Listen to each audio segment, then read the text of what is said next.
كاينين الناس ملي كيدخلوا لشي بلاصة كينشروا الراحة والطمأنينة، وكاينين ناس آخرين ملي كيدخلوا لشي بلاصة كتحس بالثقل وبواحد الكآبة وواحد الجو خايب. السؤال، شكون انت فيهم؟ مرحبا بكم في حلقة جديدة من حلقات بودكاست سكون. الطاقة الإيجابية ماشي حظ وماشي شخصية كتولد بها، هي قرار كيتعاود كل نهار. كل صباح كتفيق عندك جوج اختيارات، إما تخلي الظروف تتحكم فيك أو تختار كيفاش تبان للعالم. الحياة ماشي مثالية، ولكن نظرتك ليها تقدر تكون.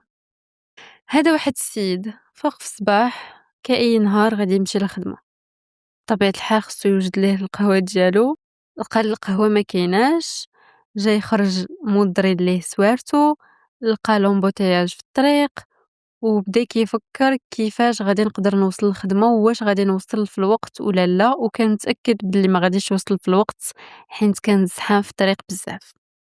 وكاين واحد اخر فاق في الصباح لقى قهوة ما كايناش، قال هذه فرصة انني ما نشربش قهوة اليوم ونشرب اتاي. بغى يخرج، صدروا ليه سوارتو، بدا كيقلب عليهم، قال يمكن هذه فرصة ان الله حجبني على شي حاجة كانت ممكن طرا ليا. شاف الزحام، عيا في الأول، ولكن من بعد قال يمكن هذه فرصة أنني نستغفر الله شوية ولا نصنت لشي حاجة مزيانة، ولا على الأقل ناخد شي وقيته بحال هكا اللي نجدد فيها الصبر ديالي. واخا كان عارف راسو يقدر يوصل معطل، ولكن قال ماشي مشكل، أنا بزاف د النهارات كنوصل في الوقت. الفرق شفتوه، هذا إنسان كيبدا نهارو بالمشاكل وبالستريس وبالتفكير في الأسوأ، وهذا واحد آخر كيبدا بنفس الظروف ولكن ديما كيسول راسو شنو الحاجة اللي نقدر نخرجها من هاد الحوايج الخايبين. الأول كيتبع الحياة، الثاني كيصنع الحياة. حتى في العلاقات شي ناس كيقلبوا على غير شكون يسمع ليهم، وشي ناس سبحان الله كيكونوا هما الراحة ديال الآخرين. والفرق في طريقة التفكير. وباش تولي مصدر طاقة إيجابية خاصك تبدل 3 ديال الحوايج. أولا الهضرة ديالك مع راسك، ثانيا فين تركز، ثالثا شنو كتعطي للناس. الهضرة ديالك مع راسك، إلا كنتي ديما كتقول أنا ما غاديش نقدر، غادي تعيش بهاد الحقيقة، حيت تكرار واحد الجملة راه العقل كيآمن بها، ومرة على مرة مرة على مرة حتى كيولي مآمن بداك الشيء وكيولي يصنع ويدير شنو اللي يثبت هاد الحقيقة أكثر. داكشي علاش خاصك تبدلها. أنا غادي نحاول وغادي نتعلم، واللي مكتبها ليا سيدي ربي غادي توصلني حتى لعندي. ثانيا فين كتركز، كل نهار الحياة راه ديما غيلقاوك فيها مشاكل، ديما غادي تلقى المشاكل وغادي تتلاقى مع المشاكل، ولكن خاصك تشوف فيهم فرص.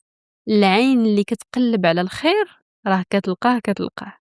ثالثا شنو كتعطي للناس، راه داكشي اللي كتعطيه للناس كيرجع ليك. الدنيا دوارة، سواء في الافعال شنو ما كانت كدور كترجع ليك. داكشي علاش ديما عطي ابتسامة زوينة، كلمة زوينة، طاقة زوينة، هما حوايج صغارين ولكن كون أكيد أنهم غيبدلوا النهار ديالك.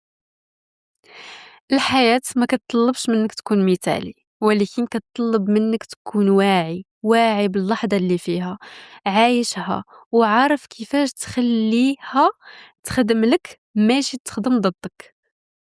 حيت في النهاية ماشي غير شنو عشتي، ولكن شنو اللي خليتي وراك.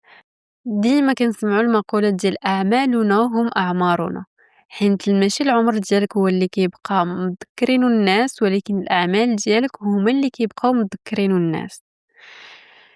فهذه فرصة أنك تجرب غدا، ما تبدل حتى شي حاجة في حياتك، غير بدل الطريقة اللي كتشوف بها كل شيء، وغادي تكتشف أن النور اللي كنتي كتقلب عليه برا كان ديما لداخل فيك. نتلاقى في حلقة جديدة. سكون ما بين الصمت والتنهد.